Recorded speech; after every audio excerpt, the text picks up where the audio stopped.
늘 떨리는 자리입니다. 예. 세워주시고 또 기회를 주시는 하나님과 우리 목사님께 다시 한번 감사를 드립니다. 오늘은 십자가의 보혈이라는 주제로 함께 이야기를 나누고자, 설교를 나누고자 하는데요. 십자가가 우리에게 상당히 쉽게 다가오는 그런 어떤 질문이 아닌가 합니다. 이게 쉬운 이유는 익숙하기 때문인 것 같습니다. 그런데 결코 익숙한 거 아니고요. 십자가의 보혈은 하나님께서 예수님을 통해 우리에게 아주 무겁게 결단하신 중대한 사항입니다. 이것을 가볍게 여기셔서도 안 될 거고요. 늘 무게감 있게 거룩하게 십자가의 보혈을 생각하시면서 그것 가르침대로 살아가시는 그런 우리 성도님들의 삶이 되시기를 주님의 이름으로 소망합니다. 맥스웰 화이트라는 목사님이 계십니다. 보혈의 능력이라는 책에 나오는 내용인데 거기서 이 목사님은 이렇게 증언하고 있습니다. 그러니까 세계 2차 대전 당시에 영국에 살고 있었는데 독일 폭격으로 공습으로 인해서 영국 사람들이 공포에 떨고 있을 때 그는 매일 밤 잠자리 들기 전에 예수님의 보혈로 그가 살던 집과 그 가족과 그 주변을 덮어달라고 기도를 합니다. 그래서 그는 이렇게 증언합니다. 언제 우리에게 폭탄이 떨어질지 모르는 위험 속에 살면서도 우리는 아이들과 함께 매일 밤 한 번도 깨지 않고 편안히 누워서 잘 수 있었습니다. 그때 우리를 보호해 주셨던 예수님의 보혈의 능력이 너무도 생생해서 마치 우리가 어떤 종류의 폭탄에도 끄떡없는 튼튼한 방공호 속에서 잠을 자는 것 같았습니다. 그러던 어느 날 우리 집을 중심으로 반경 1.2km 이내에 13개의 폭탄이 떨어졌을 때에도 건물의 일부가 사소한 피해를 입었을 뿐 가족 모두가 무사했습니다. 예수님의 보혈의 능력을 강하게 경험한 증언으로 이렇게 간증을 하고 있습니다. 성경에서 예수님의 보혈의 능력을 가장 잘 보여주는 사건이 어디에 처음 등장을 하냐면 바로 애굽에 그 처음 사건이 등장을 하지요. 10번째 장자의 죽음을 예수님께서 선포하셨을 때 어린 양의 피를 좌우 문설주와 문자방에 바른 이스라엘 민족들은 그 죽음이 넘어가는 일을 경험을 하게 됩니다. 이것이 예수 그리스도의 구속사적 이야기를 예표하는 장면이지요. 이것이 첫 번째가 시작이 됐습니다. 그래서 예수 그리스도의 보혈의 피는요, 단순하게 죽음을 넘어가게 하는 걸 떠나서 그들의 삶 전체를 보호하시는 능력이 그 가운데 있다는 사실입니다. 그런데 이 예수님의 피 흘리신 과정을 살펴보면 참, 이 사건을 우리가 성경적으로만 봐도 너무나 생생한데 이거를 영화한 것들을 보게 되면 이게 차마 눈뜨고 볼 수 없는, 그런데 학자들은 그렇게 이야기합니다. 영상으로 다 담을 수 없는 너무나 잔인한 장면들이 많아서 그 정도로 끝냈다라고 하는 게 대부분이에요. 그래서 오늘 우리가 예수님의 십자가 피 흘리신 과정들을 한번 나누어 보면서 다시 한번 그 의미를 되새겨 보도록 하겠습니다. 예수님께서는 십자가를 지시기 전에 어디에서 기도하셨습니까? 겟세마네 동산에서 기도를 하셨지요. 그런데 이 기도하실 때 예수님의 땀이 피처럼 떨어졌다고 이야기를 해요. 성경이 그렇게 기록합니다. 이걸 의학용어로 뭐라고 이야기하냐면 혈한증이라고 이야기를 합니다. 현대사회에 와서는 1000만 분의 1의 확률로 걸리는 아주 희귀한 질병으로 분류를 하고 있어요. 근데 이게 어떤 상태에서 이런 증상이 발생이 되냐면 인간이 감당할 수 없는 극심한 스트레스의 상황에서 땀샘 안에 있는 모세혈관이 터진다고 해요. 그래서 그렇게 터진 피가 땀에 섞여서 흘러나오는 게 바로 혈안증이라고 하죠. 아마 예수님은 이때 당시에 그 누구보다 극심한 스트레스를 받고 계셨을 겁니다. 왜냐하면 그분은 완전한 인간이셨기 때문이죠. 자기가 어떠한 상황과 어떠한 고통으로 최후를 맞이할 거라는 것을 스스로 아셨기 때문에 아마도 그러한 상황에서 스스로 감당할 수 있는 수준의 스트레스를 넘어섰을 거라는 겁니다. 그러니 기도하실 때 땀에 피가 섞여서 나올 정도로 그렇게 고통 중에 계시던 분이 바로 예수님이셨죠. 17년도, 그러니까 2017년도 통계에 따르면 이 혈안증이라는 게 15년 동안, 그러니까 17년을 기점으로 해서 15년 동안 전 세계에서 24건밖에 보고되지 않은 아주 희귀한 질병이기도 합니다. 그런데 희귀한 질병을 앓으신 게 아니라 예수님은 본인이 감당해야 될 그 무게로 인해서 기도하시면서 그러한 피가 섞인 땀을 흘리셨다는 거죠. 우리는 이것만 봐도요, 그분의 결단이 얼마나 대단하고 얼마나 중대한 결단이었는지에 대한 것들을 확인할 수 있다는 겁니다. 그래서 오늘을 살아가는 우리가 결코 이 십자가의 보혈, 예수의 피가 가벼워서는 안 되겠습니다. 이게 내 삶의 완전한 경험이어야 되겠고요. 내 삶의 완전한 어떤 은혜가 돼서 예수의 피로 살아가는 우리의 삶이 많은 사람들에게 전파될 수 있는 그러한 자격을 갖춘 우리의 삶이 되기를 원합니다. 예수의 피는 우리를 그렇게 살게 할 것이고, 그렇게 예수의 피의 거룩함을 가지고 살아가는 우리를 통해서 내 주변과 세상은 변화되어야 할 것입니다. 겟세마네 동산에서 기도하시던 기록을 보면 예수님에게도 갈등이 컸던 것은 분명합니다. 마태복음 26장 37절에 고민하고 슬퍼하사라고 기록이 되어 있죠. 주님의 감정과 갈등을 잘 표현해 주고 있는 성경 구절이기도 합니다. 또한 38절에서도 제자들에게 내 마음이 심히 고민하여 죽게 되었으니 라고 말씀을 하고 있죠. 39절에서는 하나님께 기도하는 내용인데 이 내용이 아주 유명하죠. 만일 할만하시거든 이 잔을 비껴가게 해주시면 감사하겠습니다, 아버지. 그런데 이 이후에 하나님의, 예수님의 고백은 그건 어디까지나 제 생각이고요, 아버지의 뜻이 그게 아니라면 제가 그 뜻대로 이행하겠습니다라는 순종이었습니다. 이게 쉬울까요? 제가 가끔 중고등부 우리 친구들에게 그렇게 물어요. 누군가 죄를 지었다. 네 친구들이, 반 친구들이 다 죄를 지었는데 너 하나만 그 죄를 짊어지면 해결된다고 이야기한다. 하겠니? 누가 하겠습니까? 누가 하겠어요? 한번 생각을 해보십시오. 우리 성도님들. 나 하나만, 우리 여기 모인 성도님들의 죄를 나 하나를 통해서 다 해결된다고 해요. 그런데 그 죄를 치러야 되는 값이 좀 큽니다. 하시겠습니까? 당장 네 하겠습니다 라고 이야기할 수 있는, 고백할 수 있는 사람이 몇이나 될까요? 그럼 이제 역으로 저한테 한번 물어보십시오. 할 수 있겠습니까? 저도 고민을 하겠죠. 심각한 고민을 할 겁니다. 극심한 스트레스 가운데 기도를 하겠죠. 하나님, 굳이 그렇게 하셔야 되겠습니까? 근데 결국에는 어떻게 되겠습니까? 그게 하나님 뜻이라면 그렇게 해야겠죠. 예수님의 고통은 지금을 살아가는 우리와, 지금을 살아가면서 그 은혜를 살아가고 있는 현장의 우리와 비교해 볼 때 감히 비교할 수조차 없는 극심한 고통 중에 계셨다라는 것을 우리는 성경을 통해 다시 한번 확인할 수 있다는 거죠. 다시 한번 드리는 말씀은 왜 그랬냐? 예수님은 완전한 인간이셨기 때문이에요. 연약한 육체를 갖고 계셨던 인간이셨기 때문에. 그래서 그가 감당하기에는 힘드셨다라는 거죠. 피곤하시면 주무시기도 했고요. 배고프셔서 식사도 하셨고요. 아프면 아프다고도, 고통 중에 있는 분은 고통을 느끼시는 분이 바로 예수님이셨을 거예요. 근데 자기의 앞날이 보이니 이게 얼마나 답답한 일이겠습니까? 우리가 이렇게 될 수밖에 없었던 이유 중에 하나는 인류의 대표가 되었던 태초의 사람 아담 때문이죠. 아담의 불순종으로 전 인류의 타락과 저주가 찾아온 겁니다. 로마서 5장 19절을 보면 한 사람의 순종치 아니함으로 많은 사람이 죄인 된 것 같이라고 기록을 하고 있습니다. 그로 인해서 우리가 저주 아래, 죄의 저주 아래 놓이게 된 것입니다. 이 불순종의 결과는요, 단순히 하나로 끝나지 않습니다. 어떠한 상황들을, 어떠한 심각한 결과를 초래하냐면 정신적인 문제가 초래가 됐습니다. 수치심과 두려움을 갖게 됐죠. 또 하나는 신앙적인 문제입니다. 하나님의 말씀을 불순종함으로 오는 신앙적 문제, 그리고 그로 인해서 오는 대인관계의 문제까지도 야기가 됩니다. 또 하나, 아담과 하와가 가정을 이루죠. 가정에 문제가 생기기 시작합니다. 질병의 문제, 환경의 문제, 죽음의 문제, 그로 인한 영원한 낙원의 상실의 문제까지도 불순종의 결과로 가져오게 된 다양한 파생적인 어떤 저주의 일들입니다.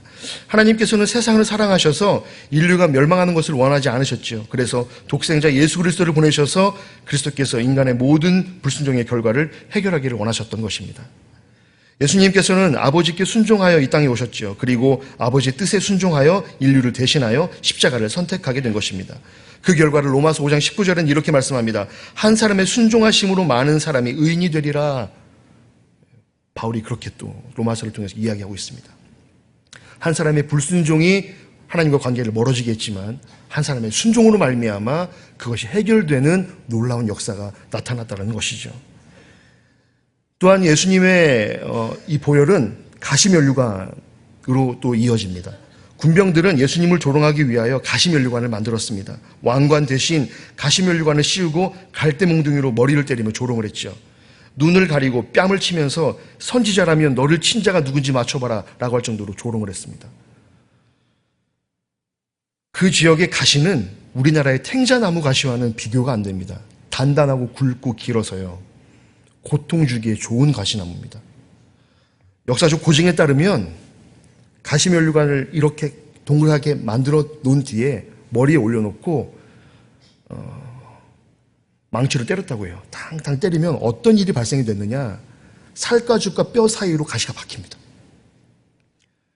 저는 그거를 제일 처음에 접하고 나서 감당이 안 되더라고요. 손톱 밑에, 운동을 하다가, 농구를 하다가 손톱이 뒤집어지는 일을 자주 겪었거든요. 문지방에 엄지발가락에 치여서 살짝 내성발톱입니다. 그래서 피가 나는 상황도 겪었는데, 그걸 겪어도 그렇게 아픈데, 그걸 겪어도 육두문자가 튀어나올 정도로 그렇게 아픈데, 예수님은 그 정도가 아니라 인위적으로 만든 단단하고 큰 가시로 인해 머리에 박히는 상황, 그런 상황들을 감내해내셨다라는 거예요. 예수님께서 가시관을 쓰시고 보혈을 흘리신 것은 환경적인 저주를 속량하시기 위함입니다. 아담과 하와가 범죄한 후에 땅은 저주받아서 가시와 엉겅퀴를 내게 되었지요. 이 가시는 저주의 상징입니다. 예수님이 가시관을 쓰시고 보혈을 흘리셨기 때문에 복음이 들어가는 곳에는 환경이 살아나는 역사도 일어납니다. 이사야서 58장 11절에서 12절에 보면 너는 물된 동산 같겠고 물이 끊어지지 아니하는 샘 같을 것이라. 내게서 날 자들이 오래 황폐된 곳들을 다시 세울 것이며 너는 역대 파괴된 기초를 쌓으리니 너를 일컬어 무너진 데를 보수하는 자라 할 것이며 이 길을 수축하여 거할 곳이 되게 하는 자라 하리라 라고 기록을 하고 있습니다. 이 말씀은 하나님과 관계가 회복된 사람들이 하나님의 능력으로 환경을 변화시킬 것을 예언하는 말씀이기도 합니다. 또 이사야서 61장 4절에는 성령의 역사로 복음을 받아들이게 된 사람들에 대해서 그들은 오래 황폐하였던 곳을 다시 쌓을 것이며 예로부터 무너진 곳을 다시 일으킬 것이며 황폐한 성읍 곧 대대로 무너져 있던 것들을 중수할 것이며 라고 말씀을 하시죠. 가시면류관의 보혈은 환경을 살리는 능력이 있습니다. 그리고 많은 낙후된 지역들도 복음을 받아들였을 때 농사가 되지 않거나 무언가 열매를 맺지 않는 그런 황폐한 땅들이 비옥한 땅으로 바뀌게 되는 그러한 역사들이 실제로 존재하는 것을 성도님들은 들어보셨을 겁니다. 그렇게 가시면류관은 또한 환경을 살리는 능력이 있기도 합니다. 또 성경을 자세히 보면 예수님은 몇 시간 동안 채찍에 맞으셨냐면요, 약 3시간 동안 채찍에 맞으셨습니다. 9시간가량 피를 흘리신 것 같고요. 이 정도라면 십자가를 지시기 전에 이미 거의 죽음 직전 상태라고 볼 수 있습니다. 고증에 따르면 예수님을 때린 채찍은 39가닥으로 되어 있다고 해요. 그런데 그날 병사들의 기분에 따라서 가닥수는 더 늘어나기도 한다고 합니다. 가죽을 따서 만드는데요, 그 끄트머리에는 쇠구슬과 뼈조각을 넣습니다. 뼈조각은 살을 찢는 용도고요.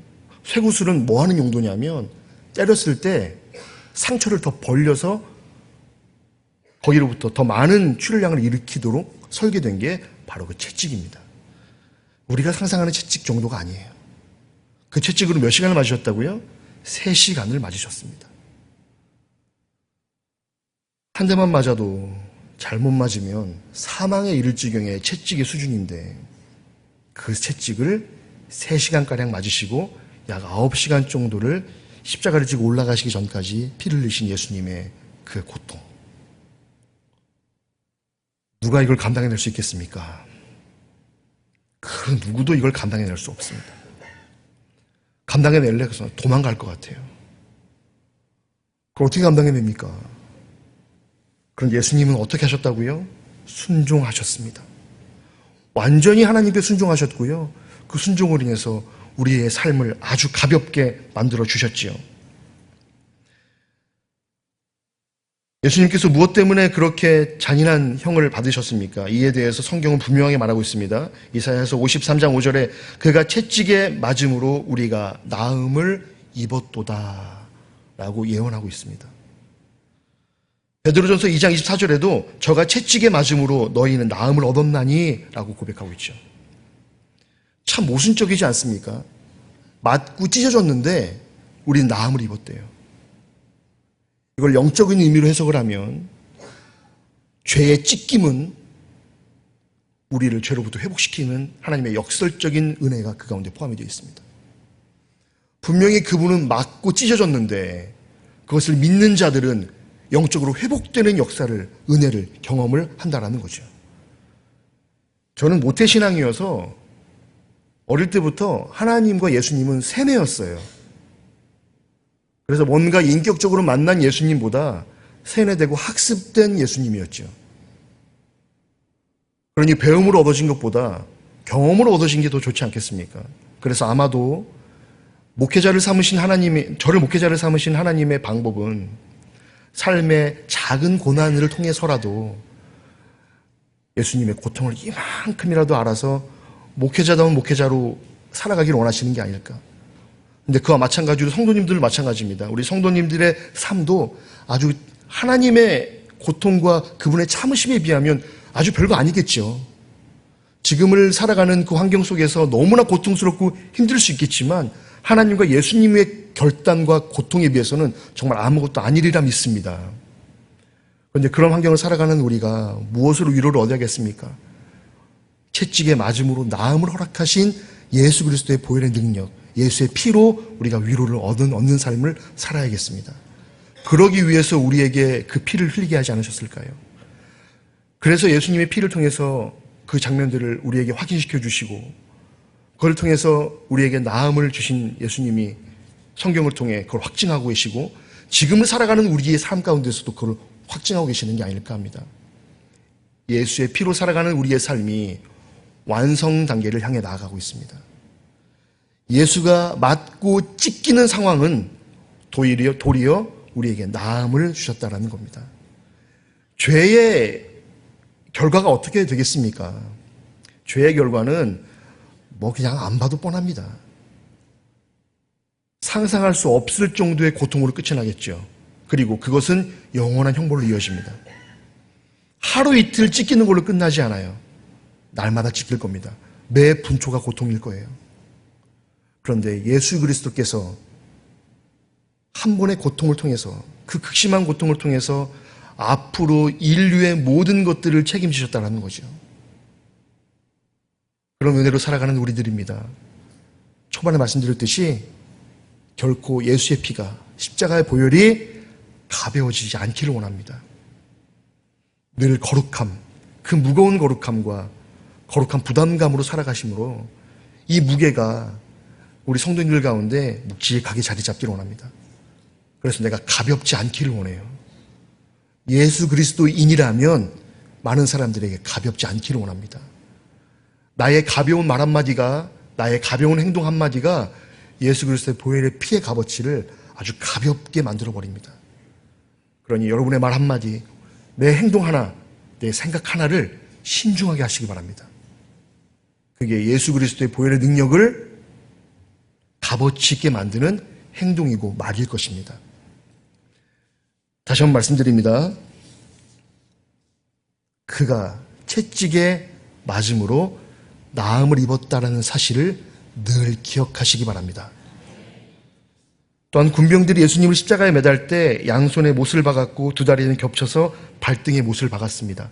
어떤 사람들은 그렇게 이야기도 해요. 아무리 예수님이 그렇게 맞으셔서 물과 피를 다 쏟으셔서 곧 돌아가실 상황이어도 그 무게가 무거워서 손에 못을 박으면 그 무게로 인해 쳐져서 찢어질 거다. 그래서 팔목뼈에 못을 박지 않았을까라고 이야기하는 분들도 있기는 합니다. 그런데 이미 예수님의 무게는요, 육신의 무게는 많이 가벼워졌을 거예요. 성경의 말씀대로 손에 못자국을 보아 알게 되었다라는 것이죠. 그냥 그런 말들 다 제껴놓고요. 중요한 건 끝까지 물과 피를 쏟으시는 일을 하셨다라는 거예요. 못에 박힌 채로 십자가에 달리시자 양손과 발에 더 많은 피가 흘러 십자가 밑으로 떨어졌을 겁니다. 십자가에서 흘리신 보혈은 우리를 죄로부터 구속하는 능력이 있습니다. 베드로전서 1장 18절과 19절을 보면 너희가 알거니와 너희 조상의 유전한 망령된 행실에서 구속된 것은 은이나 금같이 없어질 것으로 한 것이 아니요 오직 흠없고 점 없는 어린 양 같은 그리스도의 보배로운 피로 한 것이니라 라고 말씀을 합니다. 구약에서는 죄를 속하기 위해서 짐승을 잡았습니다. 레위기에 자세히 기록이 되어 있고요. 그런 피로 인해서 속죄를 하게 되지요. 그런데 히브리서 말씀대로 구약 제사의 제도와 율법은 비유며 그림자가 됐습니다. 예수 그리스도의 공로와 예수 그리스도를 통한 구원을 보여주는 것이죠. 그래서 요한 1서 1장 7절에서는 저가 빛 가운데 계신 것 같이 우리도 빛 가운데 행하면 우리가 서로 사귐이 있고 그 아들 예수의 피가 우리의 모든 죄에서 깨끗하게 하실 것이요 라고 선포하고 있습니다. 죄의 문제에서 우리를 구속하셨다는 것은 인류의 모든 문제가 십자가 안에서 해결됐다는 의미입니다. 하나님이 결단하신 그 은혜가 앞으로 인류가 지을 죄에 대한 부분도 해결하셨다는 거죠. 이전까지 해결되지 않았던 죄의 문제가 이제는 해결됐죠. 그래서 우리가 예배 가운데로 자유롭게 나올 수가 있어요. 지난주 목사님께서 예수의 피라는 제목으로 말씀을 전하셨죠. 히브리서 10장으로. 거기 보면 그런 말씀이 나옵니다. 예수의 피를 힘입어 우리가 담대하게 예배할 수 있게 됐다는 그런 성경 구절이 등장을 하죠. 이 담대하다는 말은 감히 예배할 수 있다는 거예요. 감히. 예수의 피가 우리를 감히 예배할 수 있는 존재로 만들었다는 거죠. 성전에 들어오는 게 너무나 쉬워졌습니다. 예전에는 지성소와 성소에 들어갈 수 있는 자격을 갖춘 자가 누구라고 말씀하셨었죠? 제사장과 대제사장 뿐이었죠. 그런데 지금은 모든 성도가 성전 안으로 들어오고 지성소라고 할 수 있는 단위까지 올라와서 하나님 앞에 예배할 수 있는 상황으로 바뀌었다는 거예요. 감히 그 온몸에 죄가 묻어있는 죄인들이 아직도 죄와 싸우면서 죄가 묻은 우리가 감히 성전 안으로 들어와서 예수의 피로 인해서 그 죄가 벗겨짐으로 예배할 수 있는 담대함을 얻었다는 겁니다. 이게 얼마나 큰 은혜입니까?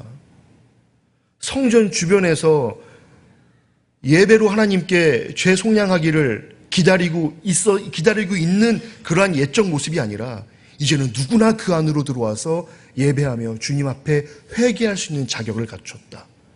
이게 어떻게 된 거라고요? 못에 박혀서 피를 흘린 예수님의 보혈 사건 때문이라는 겁니다.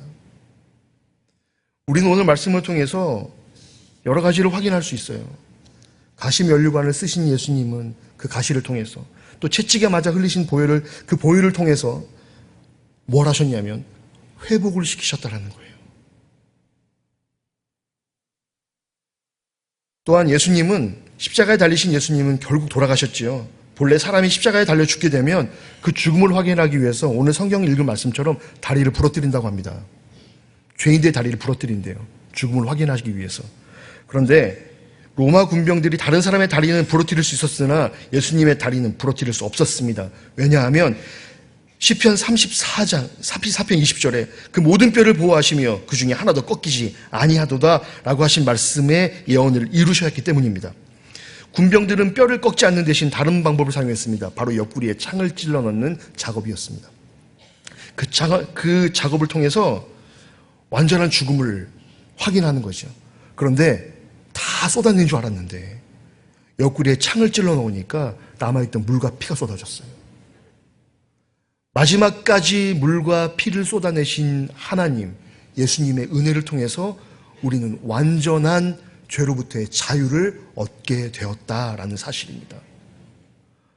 이 사실이, 이 성경의 이야기가 단순히 이야기로 끝나는 것이 아니라 이 사실이 우리 삶 가운데 완전한 사실이 되어서 늘 감사의 마음으로 내가 어떻게 하면 예수 그리스도의 그 보혈의 은혜에 어떻게 하면 갚는 삶을 살까, 이것을 늘 고민하는 삶. 그것을 하나님께 내가 예배를 통해서 그것을 할 수 있다면 주님, 제가 제 삶 전체를 주님께 예배를 올리겠습니다 라는 그런 고백의 삶. 우리가 할 수 있는 최선을 넘어서 한계에 이르는 나의 그 어떤 것을 드릴 수 있는 그런 삶, 그런 삶이 우리 성도님들의 삶이 되시기를 주님의 이름으로 소원합니다. 주님은 살아서도 보혈을 흘리셨고 죽어서도 보혈을 흘리셨습니다. 죽음 후에도 보혈을 흘리신 이유는 죽음의 문제와 죽음 후의 문제를 해결하신 것을 상징적으로 보여주신 장면이기도 합니다. 주님을 믿으면 죽음도 문제되지 않습니다. 사람들에게 가장 극복하기 어려운 문제가 바로 이 죽음의 문제인데, 주님은 부활하셔서 죽음의 문제 또한 해결을 하셨다라는 거죠. 모든 사람은 다 죽게 되어 있으며 죽음 후에는 심판이 있습니다. 주님은 죽음의 문제만 해결하신 것이 아니라 심판의 문제까지도 해결하신 것입니다. 죽음 후에 심판을 이기지 못하면 영원한 지옥에 떨어져 말로 다 할 수 없는 고통을 받아야 하는데, 예수님을 믿으면 영벌이 아닌 영생을 얻어 천국에 들어가게 되는 것입니다. 예수의 피로 말미암아 우리는 나음을 입었습니다. 믿으십니까? 나음을 입은 우리는 담대하게 예배할 수 있는 자격을 얻게 되었고 천국 시민의 자격 또한 회복하게 되었습니다. 우리를 살리신, 나를 살리신 주님의 은혜를 결코 가볍게 여겨서는 안 되겠습니다. 감당하기 힘든 고통을 기꺼이 우리를 위해 순종하신 예수의 피를 삶으로 전할 수 있는 저와 성도님들의 삶이 되시기를 주님의 이름으로 소원합니다. 기도하겠습니다. 하나님, 오늘도 우리를 인도하셔서 오후까지 온전히 예배로 주님 앞에 있게 하심을 감사드립니다. 또한 여름 성경학교 수련회도 잘 마치게 하심도 감사드립니다. 남아있는 디아스포라 수련회 가운데에도 함께하여 주옵소서. 또한 앞으로 진행되어지는 헌혈 캠페인과 찬양대회 가운데 함께하여 주시고, 가을 소나타라는 주제로 진행되는 추수감사절, 찬양집회, 가을음악회에도 은혜와 복을 내려 주옵소서. 오늘 예배를 통해 담임 목사님 일술로 선포된 말씀처럼 앞에 계신 주님, 앞서 가신 예수님을 따르는 한 주를 살아가게 하여 주옵소서. 예수님의 이름으로 기도드립니다. 아멘.